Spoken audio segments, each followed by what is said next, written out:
يصلون على النبي يا أيها الذين آمنوا صلوا عليه وسلموا تسليما اللهم صل على سيدنا مولانا محمد وعلى آل سيدنا مولانا محمد اللهم صل على سيدنا مولانا محمد وعلى آل سيدنا مولانا محمد নবী মায়া ছেড়ে মানুষ কোথায় আসো বুঝি না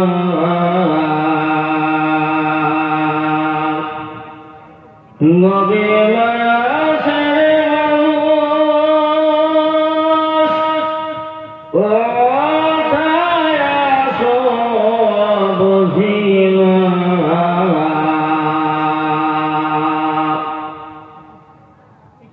মদের জন্য কান্দেন নবী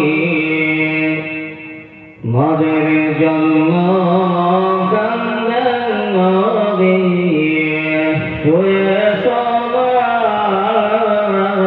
মদিনায় আল্লাহুম্মা সাল্লি আলা সাইয়্যিদিনা মাওলানা মুহাম্মদ ওয়া আলা আলি সাইয়্যিদিনা মাওলানা মুহাম্মদ আলহামদুলিল্লাহ আলহামদুলিল্লাহ সমস্ত প্রশংসা সমস্ত তারিফ সমস্ত আরাধনা সেই মহান আল্লাহ পাকের জন্য যে আল্লাহ পাক আমাদেরকে বড় ভালোবেসে রহম করম করে তিনার নিকট অত্যন্ত পছন্দনীয় মজলিস বরকতপূর্ণ মজলিস সেই মজলিসে তিনার কিছু সংখ্যক বান্দা বান্দিকে আশা বাসা হাদিস কোরআনের আলোকে দিনের কিছু কথা বলা এবং শোনা তৌফিক দান করেছেন তিনার শুকরিয়া আছে সকলেই বলুন আলহামদুলিল্লাহ তারপরে পরে নবী কুরশির মনি দো জাহানের বাদশাহ আকাই নামদার তাজের মদিনা আহমদ মুজফা মুহাম্মদ মুস্তাফা সকলেই বলুন সাল্লাল্লাহু আলাইহি ওয়াসাল্লাম তিনার উপরে বর্ষিত হোক শত করে দরুদ ও সালাম সকলেই বলুন আল্লাহুম্মা আমিন বাজার আমার ভাইরা আমার যে মজলিসে আমরা একত্রিত হতে পেরেছি আসতে পেরেছি আমার অনেকে হয়তো আসতে পারেননি এই মজলিসের কত দাম কত মর্যাদা কত বরকত এই মজলিসের কত মূল্য আজ বুঝে না আসলেও বুঝে আসবে একদিন কিন্তু বাচ্চারা আমার ভাইয়েরা আমার যেদিন বুঝে আসবে সেদিন বুঝে আর কোনো কাজ হবে না আল্লাহ পাক আমাদেরকে দুনিয়ার বুকে সৃষ্টি করেছেন দুনিয়াতে সৃষ্টি করার পর আল্লাহ পাক সর্বপ্রথম মউতকে সৃষ্টি করেছেন আল্লাহ রাব্বুল আলামিন সর্বপ্রথম সৃষ্টি করেছেন মউতের পরে আমাদেরকে একটা জগতে যেতে হবে যেটা হচ্ছে দুনিয়ার পরে কবরের জগৎ যে কবর থেকে আমাদের রেহাই নাই নিস্তার নাই কবর প্রতিদিন আমাদেরকে ডাকে এইভাবে জানি নির্জন ঘর পোকামাকড়ের ঘর সাববেশ্বর ঘর বিছানাবিহীন ঘর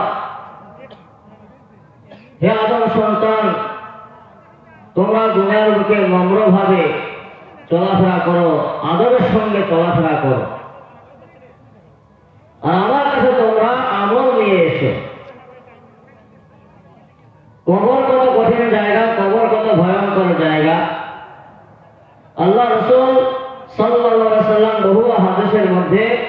সেটা ঘোষণা দিয়েছেন যে কবর কত ভয়ঙ্কর জায়গা। ভাই আমার, যারা আমরা এদিক ওদিক ঘোরাফেরা করছি তাদের কাছে আবেদন রাখবো, মজলিসের কাজ শুরু হয়ে গেছে, আল্লাহটাকে সারা দিয়ে নবীর আদর্শকে সামনে রেখে আমরা সকলে এই মজলিসে জমায়েত হয়ে যাই। হতে পারে এই মজলিস আমার কাল কিয়ামতের দিন নাজাতের কারণ হয়ে যেতে পারে বলে সুবহানাল্লাহ। ভাই আমার, সকলে আমরা চলে আসি।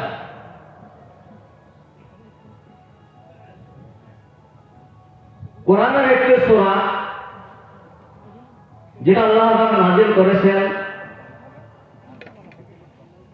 সূরাটার নাম হচ্ছে ইযা যুলজিলাতিল আরদু জিলজালাহা, সূরা জিলজাল। আল্লাহ পাক 30 পারা কোরআন নাযিল করেছেন, তার মধ্যে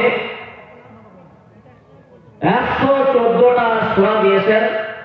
114-র মধ্যে 99 নম্বর সূরা হচ্ছে ইযা জিলজাল। এই জিলজাল সূরা আল্লাহ রাব্বুল আলামিন নাযিল করেছেন। 8টা আয়াত এই সূরার মধ্যে রয়েছে। এই সূরার সংক্ষিপ্ত কিছু তাফসীর আপনাদের সামনে পেশ করব, আল্লাহ যদি তৌফিক দেন।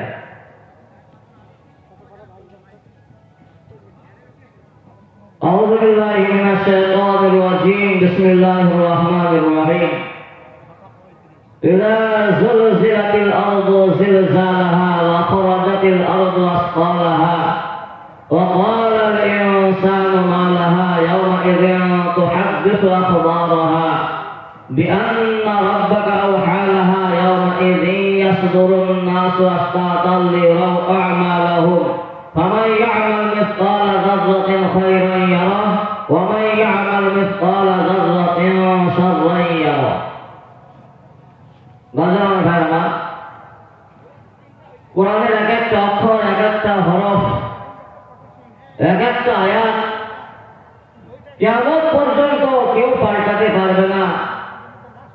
নবী সাল্লাল্লাহু আলাইহি ওয়াসাল্লাম দুনিয়াতে আসার পর যে কোরআন আমরা পেয়েছি, আল্লাহ পাক আমাদেরকে কোরআনে কারীম দান করেছে, এই কোরআনের একটা হরফ কাল কিয়ামত পর্যন্ত কেউ পরিবর্তন করতে পারবে না। বাজার ভাই আমার, তাফসীরের মধ্যে এসে যদি কেউ কোরআন তাফসীর করে, নিয়ম হচ্ছে কোরআন তাফসীরের যে আয়াত তাফসীর করা হবে, যে সূরা তাফসীর করা হবে, তার প্রেক্ষাপট, শানে নজুল এবং তার ফজিলত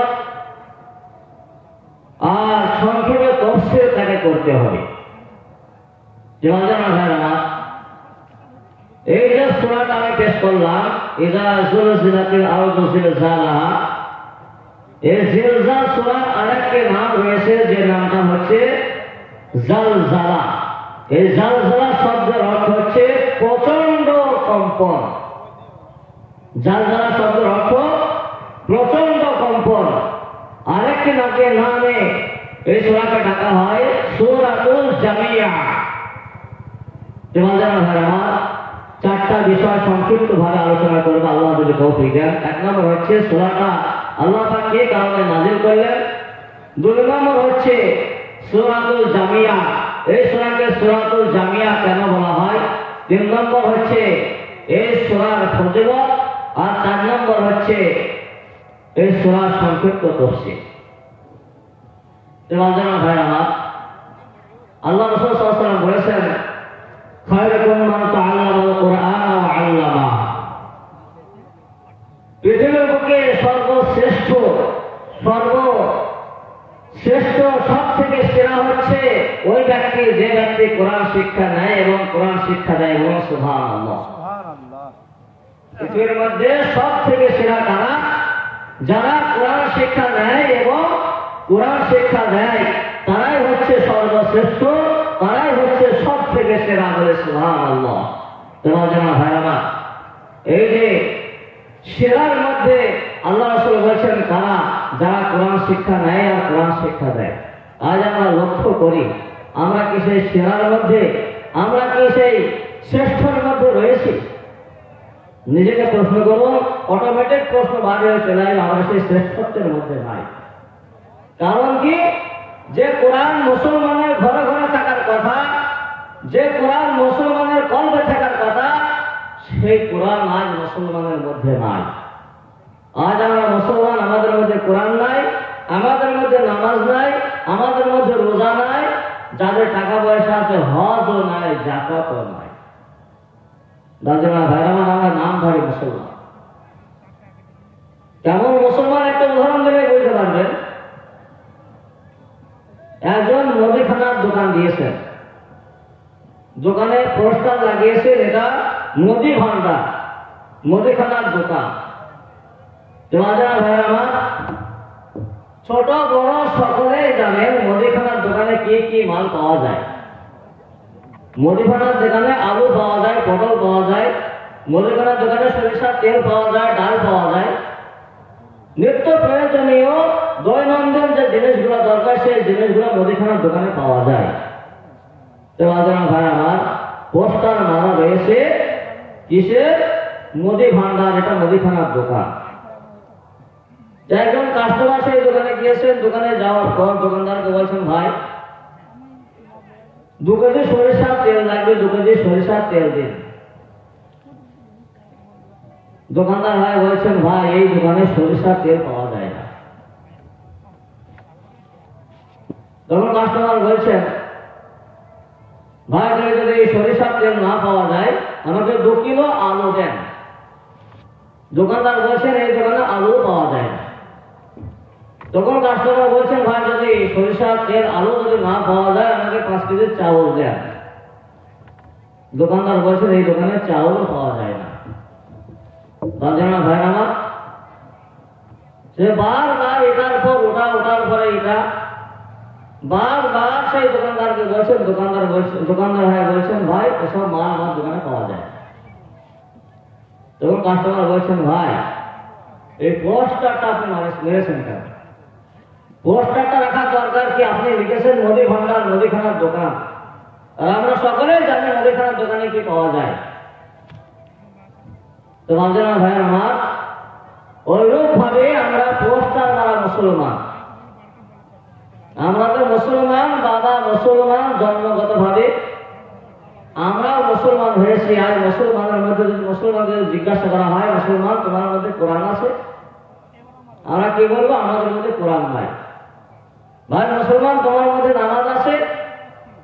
উত্তর কি আসবে? ভাই আমার মধ্যে নামাজ নাই।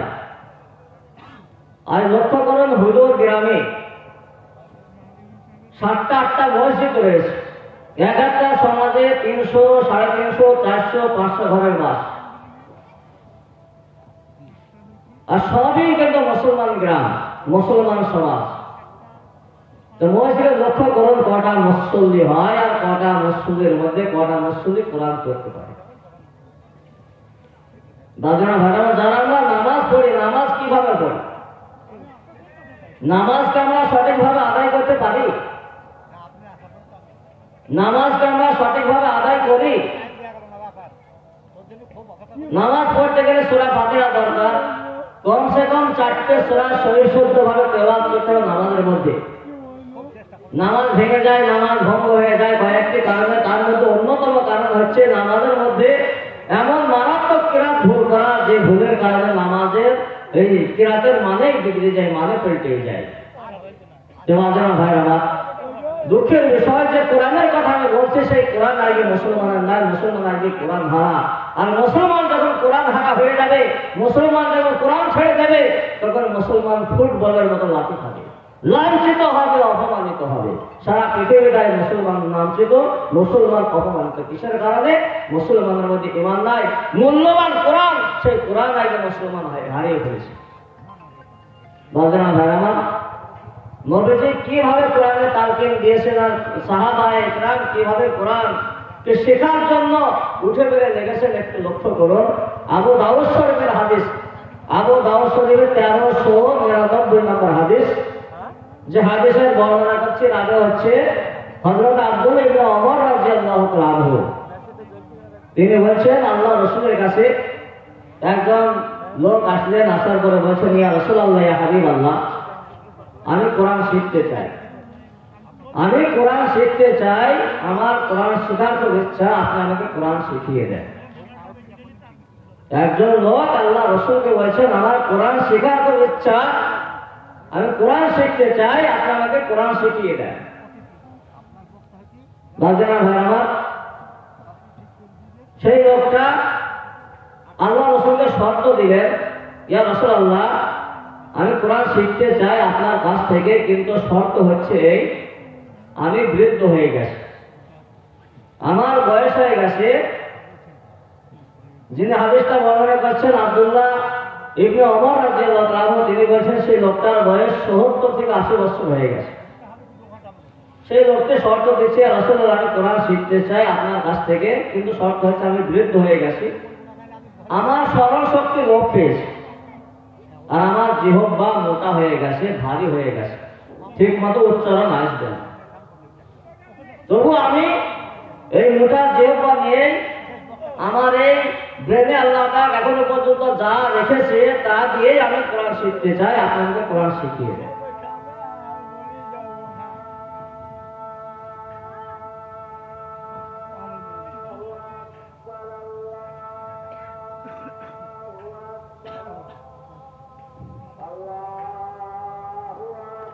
বললেন, উত্তর আল্লাহ রাসূল বললেন, তুমি এক কাজ করো, কোরআনে আলিফ লাম র, আলিফ লাম র বিশিষ্ট যে সূরাগুলো রয়েছে, সেই সূরাগুলো থেকে 3টে সূরা তোমাকে শিখিয়ে দিচ্ছি,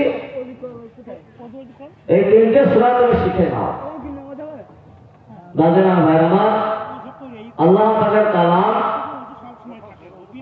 কোরআনে কারিমের মধ্যে যে আলিফ লাম র যে সূরাগুলো রয়েছে, খুব বড় বড় সূরা, লম্বা লম্বা সূরা।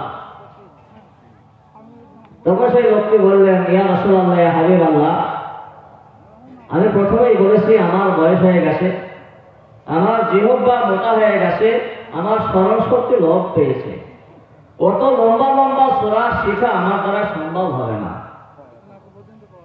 যখন এই কথা সেই লোকটি বললেন, এবং আল্লাহ রাসূল তাকে বললেন,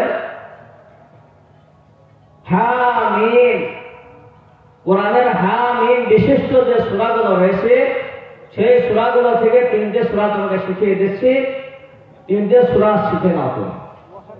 দাদিরাম ভাই আমার, কোরআনে কারিমের মধ্যে হামিম বিশিষ্ট যে সূরাগুলো, ওগুলো বেশ লম্বা লম্বা সূরা।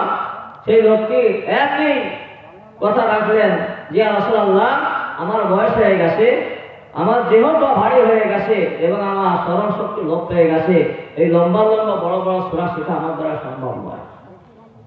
দাদিরা ভাই আমার, আল্লাহ রাসূল পুনরায় বললেন, সাব্বাহা লিল্লাহি ইউসাব্বিহু লিল্লাহি, সাব্বাহা লিল্লাহি এবং ইউসাব্বিহু লিল্লাহি, এই শব্দ দিয়ে যে সূরাগুলো শুরু হয়, তুমি এই সূরাগুলো 3টে শিখে নাও, আমি তোমাকে শিখিয়ে দিচ্ছি।